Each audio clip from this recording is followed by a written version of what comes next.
But I'm going to begin by asking, I mean, there's something so kind of ineffably cinematic about boxing. It just makes for such brilliant kind of stomping ground for cinema. I was wondering what you think it is about this particular sport that just breeds such great films. Well, I think it's filled with inherent tension. You have already a frame. You know, your frame is in a ring, and it's a square. It's like 135. It's like a certain perspective, and I think that tension means within that space, you know, there are a million possibilities that can happen. But once you have context, you know, just the physical space creates tension. You know, if these guys could run, it'd be a different thing. I also just think, you know, there's a redemptive quality to any, you know, situation in boxing. Every story leads to the ring, and you can kind of throw a lot of paths to that one space. And, you know, there have been many, many great stories already told in boxing. And I think also just the difference in, like, physical and emotional, offensive and defensive, you know, mind, body, all of those things. There's no other sport in the world that allows for that same thing. And I think even when you look at a sport of like MMA or anything, like the sport where it's all about essentially, even though you do hit the body, like knocking someone out, hitting their face or head to knock them out over 12 like brutal rounds for 3 minutes. There's nothing like it. There's nothing like it. And this film is very much about getting kind of behind the facade of a boxer, because when we see boxers, we often see them at public appearances, the weigh-ins or in the ring, when they were kind of putting on this persona. Right.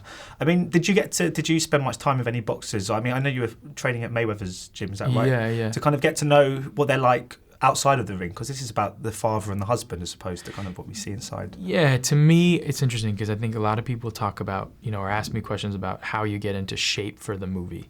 And I think those are the things, not to say that's easy, I think that it's its own challenge to do that. But I think to me, you know, the mentality of a boxer, why someone becomes a boxer, why someone does what they do is more interesting to me. And I spent time only really with boxers. I never spent time with Floyd, you know, but to me it was really important to be spending time only all the time with training and coaches and boxers of all different kinds, and to hear everybody's stories. So yeah, for 5 months that's all I did. That's all I did. Of course, I mean, it's obviously very well publicised how much training you had to do, obviously, for this movie. I mean, what happens after the shoot? Because it becomes quite habitual, I imagine. Is it quite difficult to kind of just stop and go right on to the next project? Do you have to kind of wean yourself out of it in a way? I mean, not physically. I have to say, when you push yourself that hard, you can understand why fighters, you know, say after the fight, they really do take a rest, because at a certain point, you grow tired of, you know, running 8 miles a day and, you know, training, you know, close to 6 hours a day. That becomes, you know, you get a relief of like, it's almost, you know, you see the work it is, and it's almost like going a 9 to 5 and you finally have a vacation. But I went in directly into a film maybe 2.5 weeks later. This is a Jean-Marc Vallée movie. So that there wasn't really much time for that kind of rest, but it was not a physical character, which I was pleased about.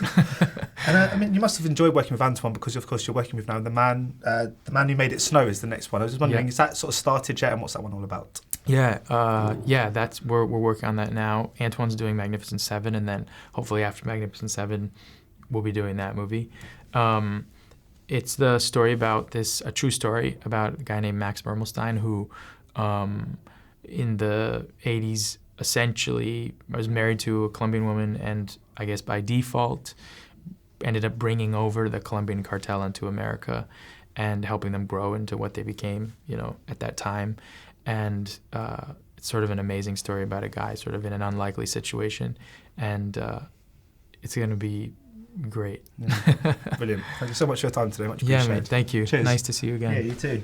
Ladies and gentlemen, you're watching Hey You Guys!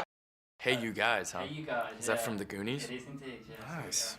Hey You Guys!